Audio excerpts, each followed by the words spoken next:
어느 날 아내가 저에게 이런 말을 했습니다. 자살은 하지 못하지만 만약 잠이 들었을 때 죽을 수 있다면 조용히 죽고 싶어. 당시 제 인생은 좋은 기회 뒤에 커다란 위기가 찾아온 상태였습니다. 14년 동안 사회복지사로 근무하면서 팀장의 자리까지 올라왔지만 그렇게 능력 대비 월급만 많이 받는 월급 루팡이 된 것처럼 점점 그렇게 자존감도 무너져 갔습니다. 가족과의 관계도 불화가 싹트기 시작했습니다. 돌이켜보면 제 인생은 생존이라는 단기적인 목표만을 추구한 채 하루하루 근근히 살아왔던 것 같습니다. 가족을 책임져야 한다는 생각에 조급해하기만 하고 해결 방안을 마련하지 못한 채 고민만 하고 있었을 뿐이었죠. 하지만 퓨처스프를 만나면서 제 삶은 180도 바뀌게 되었습니다. 저는 퓨처스프 100독이라는 목표를 가지고 현재 50독 이상 이 제독을 이어오고 있는데요. 지금도 항상 과거와 현재, 미래를 떠올리면서 퓨처스프와 연결되는 부분은 어떤 부분일까 라는 질문의 답을 찾기 위해 이 책을 읽고 있습니다. 먼저 미래를 위한 투자를 시작하게 되었습니다. 경기장 안에서 제가 성장하려면 전문성이 필요하다고 생각을 했습니다. 회사에서 제공하는 온라인 및 오프라인 교육에 적극적으로 참여하면서 점차 전문성을 확보할 수 있었습니다. 이를 통해 다양한 사례를 배우면서 고객과 주변 사람들에게 정확하고 필요한 내용을 제공할 수 있어서 행복과 감사함을 느낄 수 있었습니다. 장모님도 이런 저에 대해서 기특하게 느끼셨는지 이제 영어 공부에 대해서 당시에 좀 고민을 하고 있었는데 영어 독립단어 1년 정기권을 선물로 주셨습니다. 사실 30년 넘게 영어를 포기했던 사람이었기 때문에 좀 고민이 많았지만 그래도 영독단 1기에 참여를 하면서 기초 등급 마스터도 달성을 해봤고요.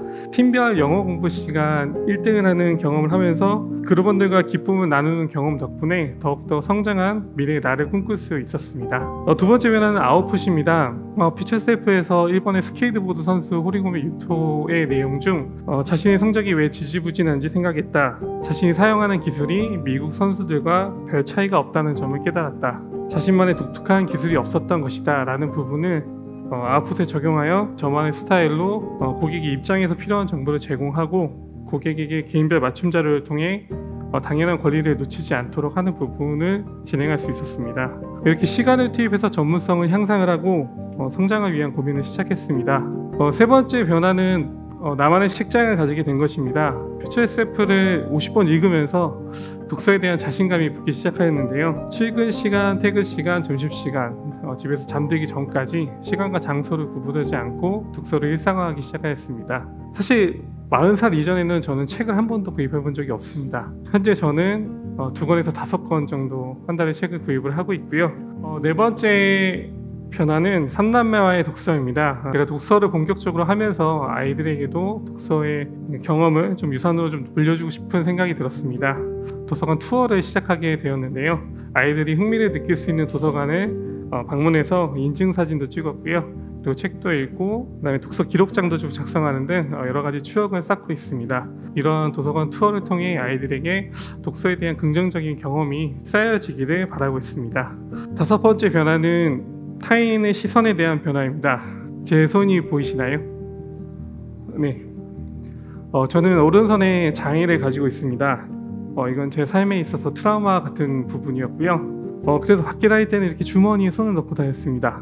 그런데 퓨처 세프를 읽고 큰 가르침을 얻어 실제 사건보다 더 중요한 것은 그 사건에 어떤 스토리를 입히고 어떤 감정을 느끼냐에 달려있다고 합니다. 제 손은 예나 지금이나 달라지지 않았습니다. 하지만 퓨처 세프를 읽은 후 제 손에 담긴 이야기는 달라졌습니다. 퓨처 세프를 읽기 전 독서 초보였던 저는 집에서만 독서를 하였고요.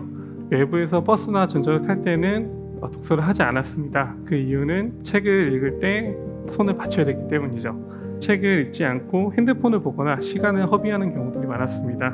하지만 지금은 달라졌습니다. 이제는 제 손에 담긴 과거의 걱정이 아니라 이 손으로 만들어갈 미래에 대해 집중하기로 했습니다. 미래의 나라면 타인의 시선에 흔들리지 않고 묵묵히 성장하면서 나아갈 거라고 생각하고 있습니다. 그렇게 조금씩 타인의 시선에 흔들리지 않는 강인한 내면을 만들어가고 있습니다. 퓨처 셀프를 읽으면서 가장 인상적인 문장이 하나 있습니다. 데릭 시버스의 성공에 관한 이야기 중 그 사람의 목적을 모르면 그 사람이 성공했는지 그렇지 않은지 알 수 없습니다 라는 내용인데요.